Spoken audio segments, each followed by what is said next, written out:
Welcome to the Chronicles of Lost Relations. Before we dive into today's narrative, we want to share that a friend of ours has launched a YouTube channel where he has taken on the tale of snipers' struggle for survival and presented a unique interpretation of the story. Kindly visit his channel. You'll find the link in the description box. So, make your way over there and lend a hand with a like and a subscribe. Let's embark on today's narrative. Growing up in a quaint town just outside of Chicago, I always believed my family was my foundation. We were not the kind to let words linger unspoken or to drift apart for months without communication. My brother Chris and I shared a bond that was marked by the spirited rivalry typical of two boys living together. He was a year my junior, and comparisons between us were a constant presence. He embodied charm and a carefree spirit, whereas I leaned towards being more methodical and strategic. Our sister Jane, the youngest, was perpetually the baby of the family, forever in our mom's orbit, absorbing every ounce of attention available to her. Our parents, Susan and Brian, embodied the essence of Midwestern charm. Mom managed the household with strict authority, while Dad was the easygoing comedian who took great joy in grilling steaks, as if it were his ultimate calling. I believed I had it all sorted, an unwavering family, dependable siblings, and a fiancé whom I was certain was my destined partner. Linda entered my life amidst a collaborative endeavor in my junior year at UChicago. She possessed an irresistible charm that captivated everyone around her, driven, self-assured, and undeniably alluring. I was captivated by her in no time. As the semester drew to a close, we found ourselves as a couple. It all seemed like a chaotic storm, yet I never thought to challenge it. It appeared flawless. I envisioned our life ahead, with careers, children, and all that comes with it. On a crisp November evening, I made my proposal to her. It wasn't a magnificent display, merely the two of us on a chilly autumn evening. She accepted, and we started to organize our wedding for the upcoming summer. It seemed like the beginning of the life I had always envisioned, and then everything fell apart in March. After a sluggish Friday at the office, I thought it would be a delightful surprise for Linda to treat her to her favorite takeout and enjoy a cozy evening together. As I stepped into our apartment, an unsettling sensation washed over me. Her shoes lay abandoned by the door, while an unsettling silence enveloped the space, broken only by the distant sound of laughter drifting from the bedroom. I attempted to dismiss it, assuming she could be on a call or enjoying a humorous clip. A nagging sense of unease lingered, as if something was amiss. As I swung the bedroom door wide, everything I knew came crashing down. In that moment, Linda and Chris found themselves entwined in the sheets, lost in each other's embrace. Linda donned the oversized t-shirt I had gifted her for Valentine's Day, the one adorned with the cheesy heart print. It was a matter of moments to connect all the dots. They stood still, resembling startled deer caught in the glare of oncoming headlights. It's amusing how quietness can convey so much. Chris, my own brother, had the audacity to claim it's not what it appears to be. I simply gazed at him, nearly chuckling at the absurdity of it all. Linda remained silent. She hurriedly pulled the blanket around herself, as though that simple act could somehow wipe away the image I had just witnessed. I remained silent, refraining from raising my voice or seeking answers. What purpose would that serve? The proof lay before my eyes. I glanced at Linda and said with a steady voice, "Gather your things and leave." I refused to grant them the pleasure of witnessing my unraveling. Chris attempted to stammer out an explanation about how it all unfolded, but I interrupted him. "You no longer exist in my world." I had no desire to listen to his justifications or insincere regret. There's no such thing as it just happened when it involved sharing a bed with your brother's fiancé. I stepped outside. I chose not to linger for an explanation or a feeble apology.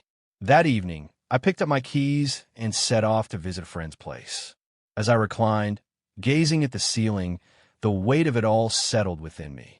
The woman I envisioned spending my life with, my fiancé, and my brother, whom I held in high regard, have both turned against me in the most devastating manner imaginable. It transcended mere infidelity. It was a realization that they had both deliberately opted to dismantle something I cherished profoundly. The day after I discovered Linda and Chris, I never imagined that the situation could deteriorate further. Naturally, they did. During my time at work, Linda vacated the apartment. I had already instructed her to gather her things and depart, so I assumed that was the conclusion of the matter. Upon returning home that evening, I found a note resting on the counter, exactly in the spot where we once displayed a cherished photo of ourselves. It was brief, yet far from pleasant. She expressed that she had developed feelings for Chris and never intended to cause me pain, accompanied by some ramblings about wishing I could find it in my heart to forgive them. She had the nerve to conclude with, "I hope you can still find happiness for us one day." Thrilled for them, I felt the urge to laugh, yet it simply didn't strike me as humorous. It was utterly maddening.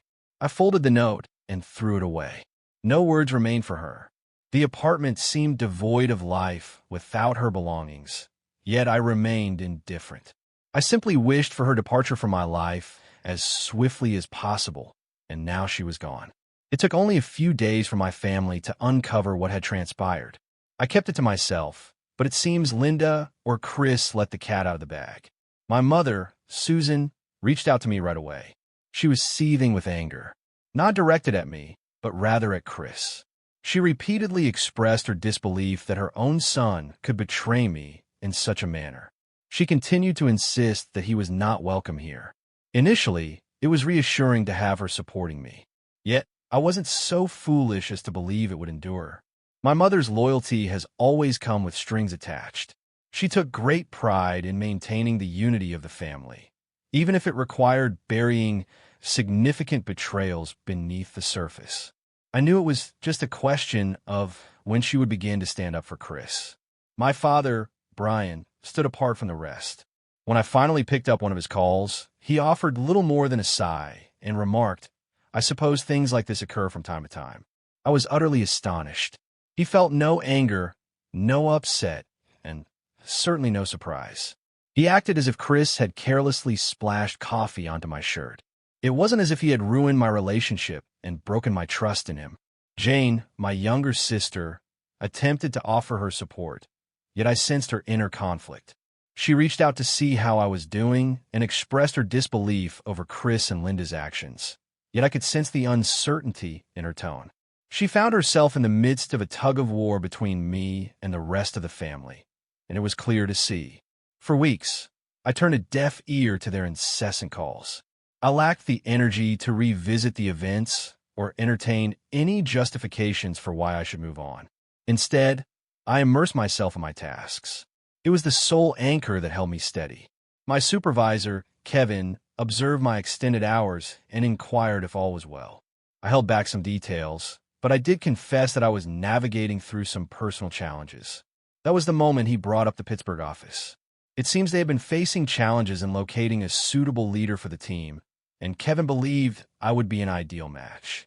It was an opportunity for advancement and a way to escape Chicago, leaving behind Linda and the chaos they had woven together. I acted without a moment's pause. I expressed my interest to him. When I shared the news of the move with my parents, my dad just replied, "Good for you. A new beginning could be just what you're looking for." My mom, in contrast, reacted as if I had declared I was moving to the moon. She wept and implored me to think again. "How do family dinners sound? What are your thoughts on Christmas? We can't be abandoned like this, Logan," she implored. I assured her that I wouldn't abandon them. I was departing from Chris.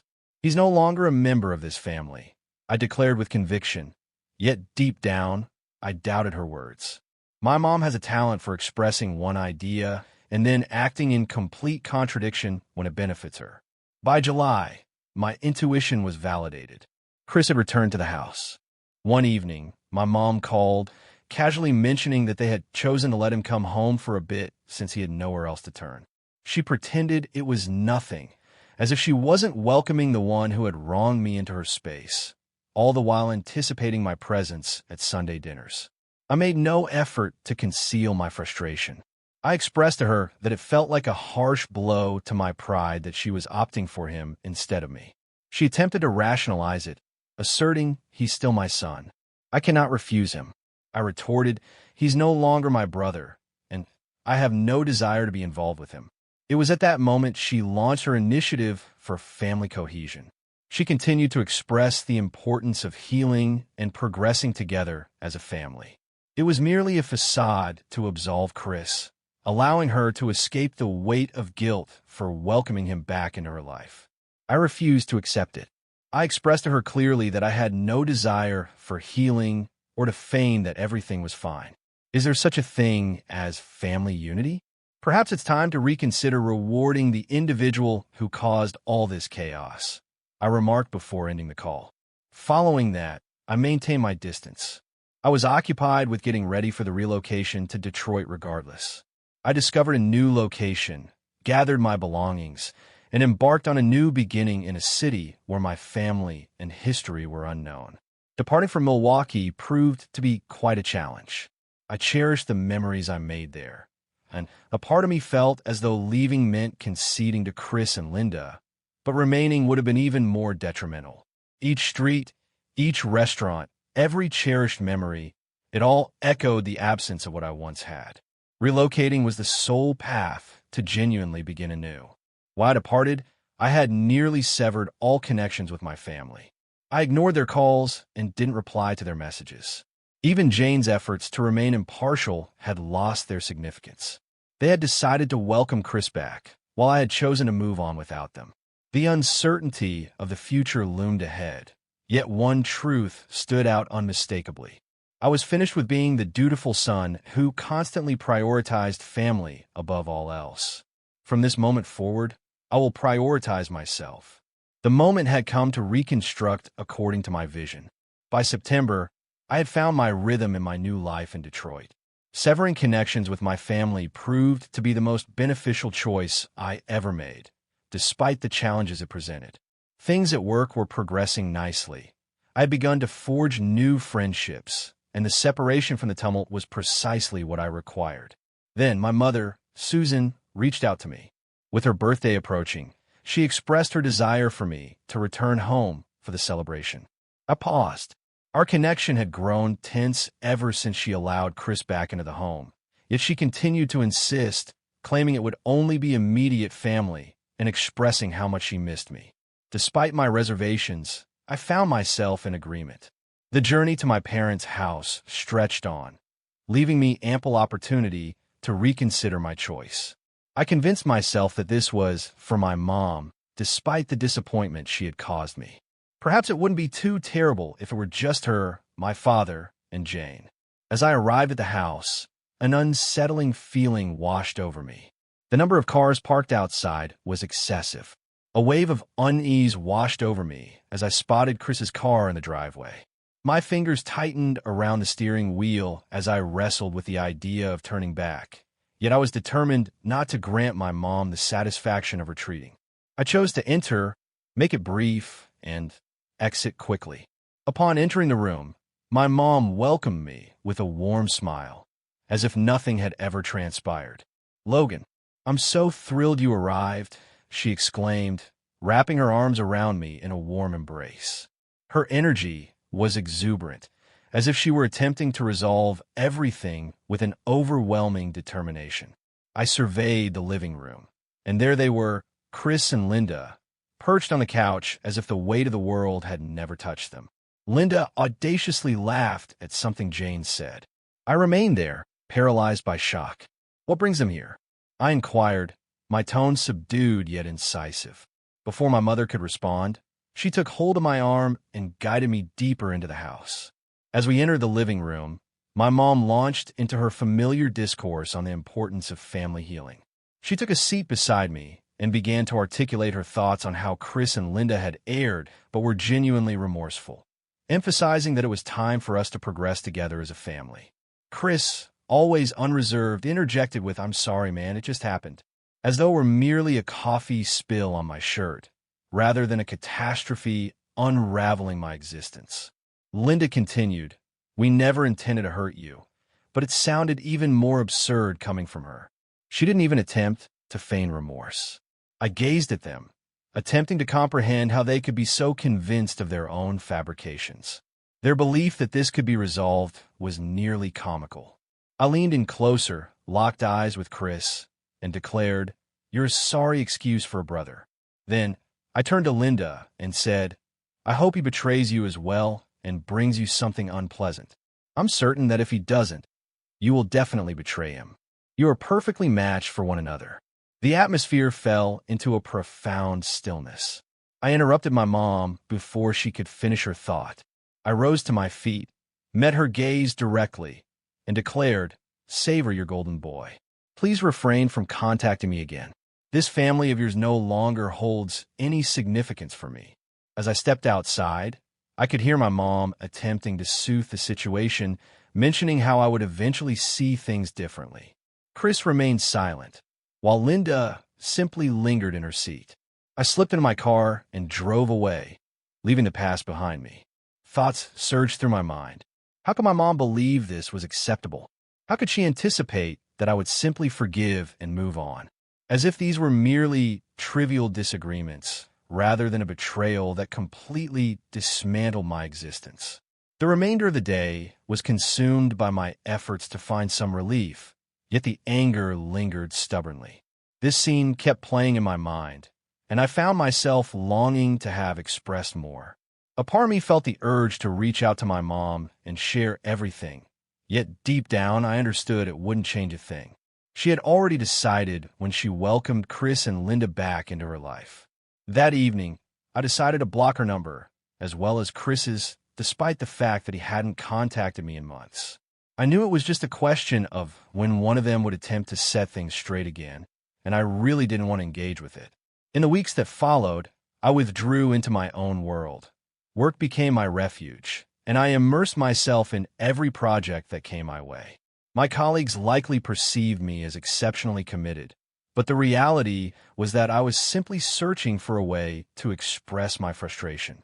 I also ceased my social media browsing, as viewing images of my family would merely bring back memories of past events, and I had no desire for that sort of negativity. I convinced myself that I was better off without them. Yet it still hurt to realize that those I once held in the highest regard had disappointed me so thoroughly. Gradually, I began to experience an improvement in my well-being. The space was beneficial, and I was gradually reconstructing my existence. I convinced myself that I could forge my own family with those who truly valued me. Yet beneath the surface, I understood that this was far from finished. My mom was never one to back down, and I sensed she would discover yet another method to pull me back into the chaos. For the time being, I found solace in maintaining my distance and concentrating on my own journey. Allow them to cherish their bond as a family. I would prefer solitude over being in the company of those who fail to appreciate my worth. If they chose to remain oblivious to the actions of Chris and Linda, that was entirely up to them. I had no intention of being involved. Uncertainty loomed ahead, yet one truth remained undeniable. I had reached my limit with allowing them to control my existence. From this moment forward, I would embrace life according to my own rules. By January, life in Pittsburgh had transformed into all that I had envisioned it to be. It was a relief to be far removed from the turmoil my family had generated. I found myself no longer waking up each day filled with anger. I found room to exhale, reflect, and concentrate on my own needs. It was then that Sarah, my distant cousin, made her way into my messages. I hardly knew her at all. Our encounters had been limited to a handful of family gatherings, and I doubt we had ever shared more than a few brief exchanges. When she reached out unexpectedly, mentioning her move to Pittsburgh and her need for assistance in settling down, I found myself feeling a bit doubtful initially. I considered the option of overlooking her message completely. My family had shown repeatedly that any involvement with them, even from a distance, was a misstep. Yet a part of me experienced a twinge of guilt. Sarah hadn't wronged me directly, and she may not even be aware of the complete narrative of what had transpired. Moreover, she appeared truly anxious about relocating to a new city by herself. Despite my reservations, I found myself agreeing to assist her. The weekend arrived, and I made my way to the location she provided. The apartment complex was modest, nestled in a serene corner of the town. As I drove into the parking lot, everything appeared ordinary until my eyes landed on the U-Haul truck and two unmistakable figures unloading boxes, Chris and my dad. For a brief instant, I became still, clutching the steering wheel with such intensity that my knuckles blanched. My initial impulse was to reverse out of the parking lot and leave it all behind. Just as I was about to, the front door of the apartment swung open, and my mom stepped out. She noticed me right away and waved, as if we were at a family gathering rather than a setup. "Logan, hold on," she called out, running toward my car. I shifted the car into park, but remained still, not moving an inch closer. "What is this all about?" I inquired, motioning towards Chris and my father by the truck, appearing somewhat uncomfortable. My mom wore that familiar, weary expression, launching into her typical speech about how Sarah simply required support and how it was only logical for the family to unite. This was clearly not about Sarah in any way. It was about pushing me back into their harmful pattern of making up. Chris, a master of insincere remorse, moved closer, his eyes welling up with feigned tears. "I'm sorry, Logan," he said, his voice quivering as though he were performing for an audience. "I realize I made a mistake. My only desire is to make improvements." I gazed at him, unperturbed. His words echoed the same tired lines he had attempted at my mom's birthday celebration. At that moment, my father became involved.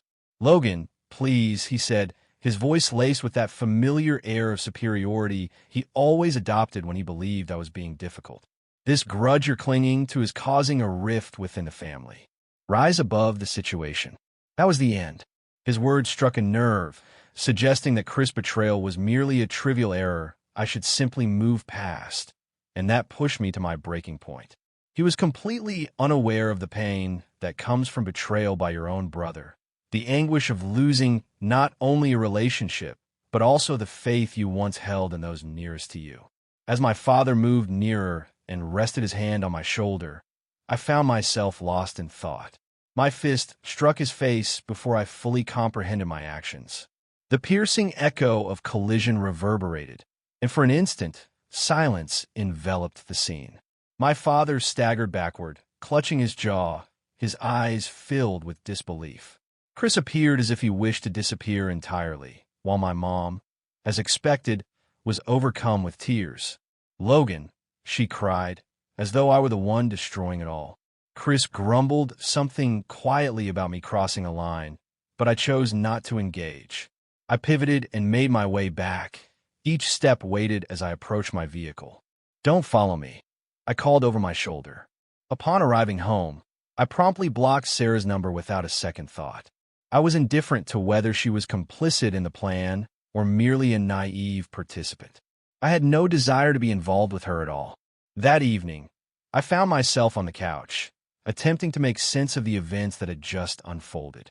I felt a twinge of disappointment in losing my composure, yet I held no regrets about it. My father had overstepped, and if it required a confrontation to make them realize that I would no longer be controlled, then so be it. The most painful aspect was the utter lack of surprise in all of this. My mother consistently showed a remarkable capacity for forgiveness towards Chris, regardless of the harm he inflicted. My dad prioritized keeping the peace over addressing the underlying problem. I found myself pondering the duration of their scheming. Had they been in conversation with Sarah for weeks, persuading her to contact me, or was this merely a spur-of-the-moment effort? No matter what, it was inconsequential. What truly counted was that I had managed to step away before they could pull me back in. The following morning, I awoke with an unusual blend of relief and melancholy. It was a sense of relief, knowing I had remained steadfast. Melancholy enveloped me, serving as yet another stark reminder of the depths to which my family had descended. This was beyond repair. They turned a blind eye to Chris and Linda's betrayal, choosing to remain oblivious to the truth, and they always would. I decided to sever connections even more deeply. I decided against granting them any further chances to drag me into their chaos. By December, I found myself in a significantly improved state, both emotionally and mentally. Life in Pittsburgh unfolded with a sense of calm and consistency. I began a relationship with Kelly, a 24-year-old woman who swiftly became my anchor. Her kindness, humor, and support were remarkable, but what stood out the most was her respect for my boundaries. She was aware of the turmoil within my family and never once urged me to reach out again. When she extended the invitation for me to join her family in Bay City for Christmas, I found myself truly anticipating the holidays for the first time in years. Her parents exuded warmth and hospitality. Her siblings were wonderful, and there was a refreshing absence of the drama that had consistently overshadowed my own family gatherings. Just a week prior to Christmas, an unexpected letter arrived in my mailbox. Initially, I nearly brushed it off due to the unfamiliar handwriting, but upon opening it, a wave of unease washed over me. It came from my mother. She mentioned that Chris and Linda had tied the knot and that my parents were now apart. She was vague with the specifics, yet she repeatedly stressed the importance of my presence for the family this Christmas.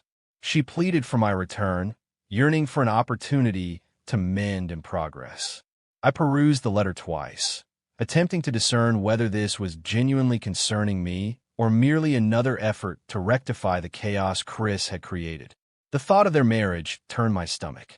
It felt like a harsh awakening, a stark reminder that they had left behind everything without an ounce of regret. Upon presenting the letter to Kelly, she advised me to move on from it. "You don't owe them anything," she said softly. "If it's only going to cause you pain, there's no need to endure it." She was correct, yet a tiny fragment of me still experienced guilt, not for severing ties, but for the sense of duty my mother had always ingrained in me. Ultimately, I chose to celebrate Christmas with Kelly's family. In a snug abode nestled within the suburbs of Bay City, the moment we stepped through the door, I felt a reassuring certainty that my decision was indeed the right one. Her parents welcomed me with affectionate embraces, and her mom promptly inquired if I preferred hot chocolate or mulled cider. It was straightforward, pure, and unlike anything I had encountered in years. On Christmas Eve, we adorned the tree, whipped up some cookies, and engaged in lively board game sessions. It was the sort of holiday I had always dreamed of but never truly experienced. For once, I found myself in a moment of calm, free from the anticipation of an impending argument. The tranquility of Christmas morning remained unchanged. Kelly's family embraced a delightful tradition of unwrapping gifts while still in their cozy pajamas, and they even prepared a special stocking for me, adorned with my name. It was considerate, straightforward, and gave me a genuine sense of belonging. Yet, even in the midst of all that warmth and joy, thoughts of my family quietly occupied my mind. I found myself pondering their activities. Was my mom sitting in solitude at home? Was my dad even celebrating? Or were Chris and Linda merely putting on a facade of normalcy? I set the thoughts aside, immersing myself in the present moment. I refused to allow their theatrics to spoil this experience for me. In January, as I was finding my rhythm again, an email from Jane landed in my inbox. After months of silence, discovering her name in my inbox was quite the unexpected delight. Despite my reservations, I decided to open it. Jane mentioned that my dad was currently residing in a motel, while Chris and Linda were facing financial difficulties. She alluded to Chris's precarious job situation and suggested that Linda was dissatisfied in their marriage, though she refrained from elaborating further. I gazed at the screen, pondering why Jane believed this information was essential for me to grasp. Was she seeking compassion? Did she think I would come in and make everything right? If that were the case, disappointment awaited her. I chose not to reply to the email. What was I meant to express? While I empathize with your situation, it doesn't directly concern me. I had no intention of being pulled back into their chaos, regardless of how dire their situation became. Their decisions were made, and now they must face the outcomes. Yet, a part of me sensed a sense of validation. They were facing difficulties, and although I found no joy in their pain, I couldn't shake the feeling that fate was finally addressing their past actions.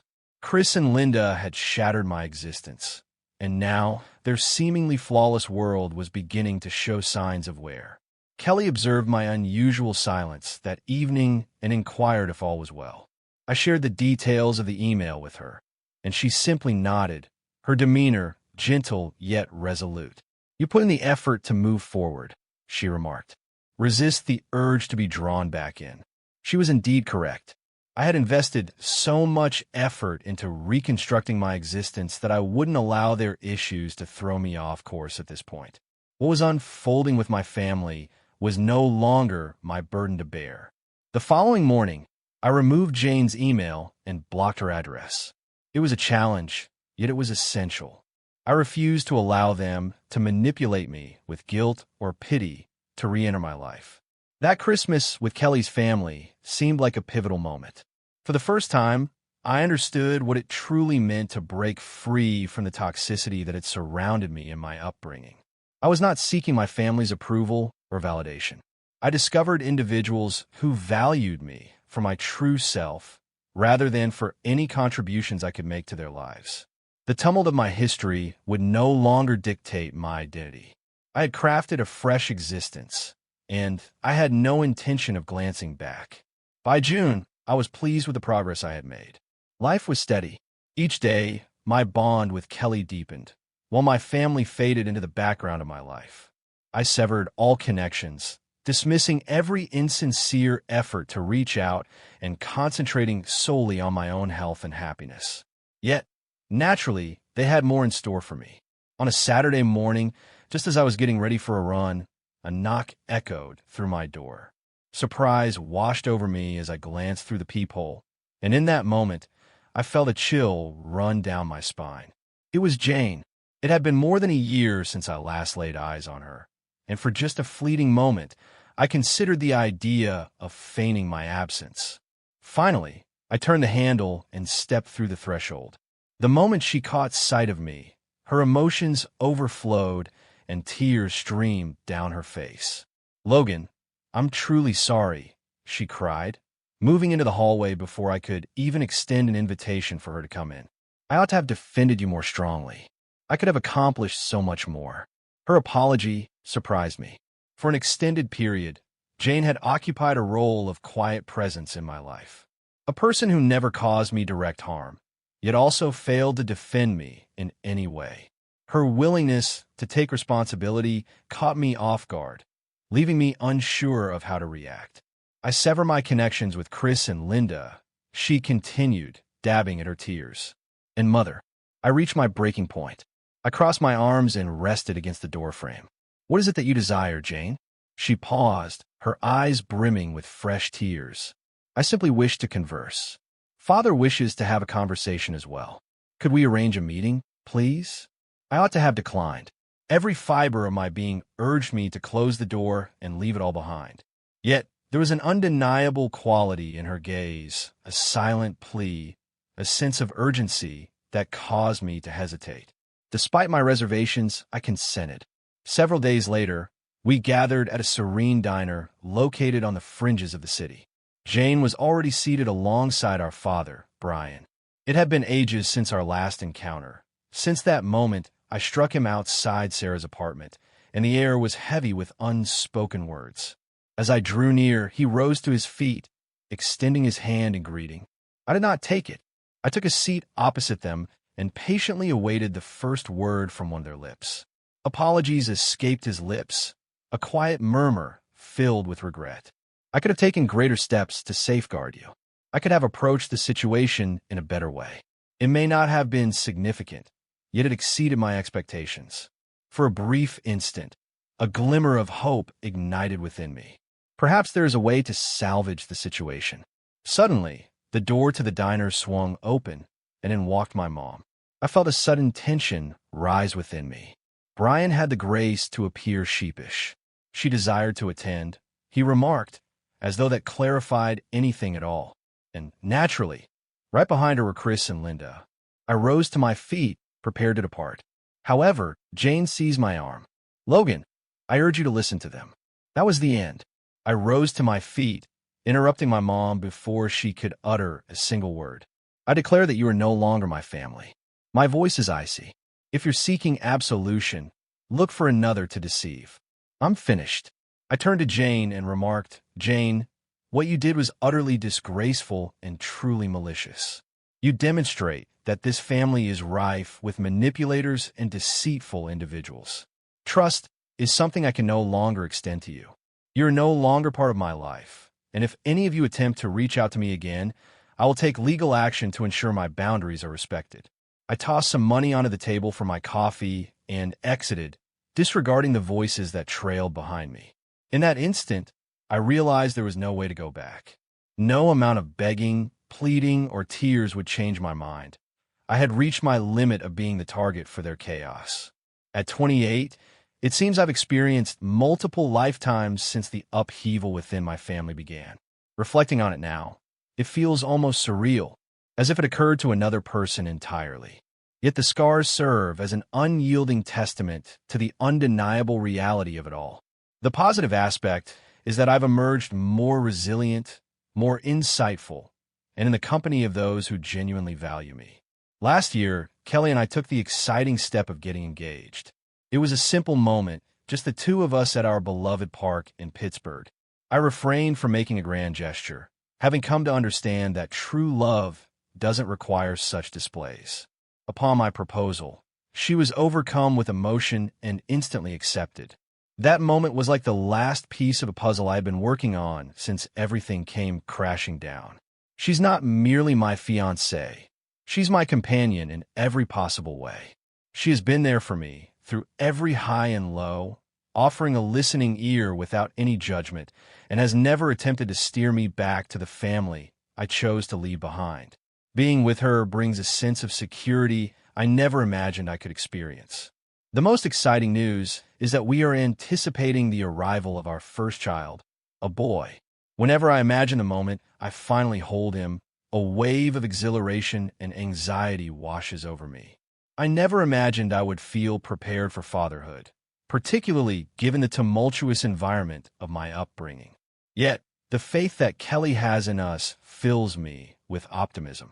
I wholeheartedly believe that we will strive to provide our son with a life rich in love, respect, and stability, the very essence of the life I longed for. One of the initial actions I undertook to completely cut connections with my family was altering my last name. I took my time with it. For quite a while, I lingered in doubt, pondering whether it was too radical or if it would truly make a difference. As time went on, I came to understand that my last name was a weight tethering me to a painful history, and I was prepared to release it. Standing in the courthouse, filling out the paperwork, was an oddly surreal experience. As the judge's signature marked the end, a profound sense of relief washed over me, akin to finally sealing a door I had long hesitated to close. I selected a surname that resonated deeply with me, one connected to a personal hero instead of my ancestral lineage. Kelly wholeheartedly backed my choice.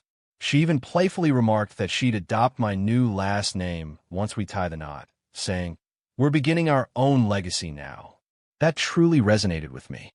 The concept of bringing forth something original, something distinct from all the hurt and treachery, became my central pursuit.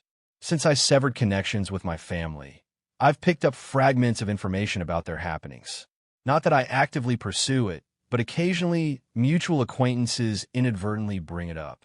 It seems that my parents have officially separated now. My father resides in a modest rental on the fringes of town, while my mother remains in the family home, striving to uphold a facade. Regarding Chris and Linda, it seems that fate has not favored them. They find themselves overwhelmed by financial burdens, and it seems their relationship is teetering on the edge. Linda has faced the unfortunate loss of her job, while Chris finds himself in a similarly precarious work situation. I see the irony clearly. Despite all their efforts to undermine me, it is they who now find themselves fighting to keep their heads above water. Jane is also struggling. Her betrothed departed just months prior to their nuptials. The specifics elude me, and to be frank, they don't concern me. Her decision to support Chris and Linda during the critical moment is something I find unforgivable. The most recent communication I received from any of them was over a year ago, when my mother sent me yet another letter pleading for me to reach out again. I didn't bother to open it at all. I discarded it without a second thought. Their current feelings of regret are solely theirs to bear, not mine.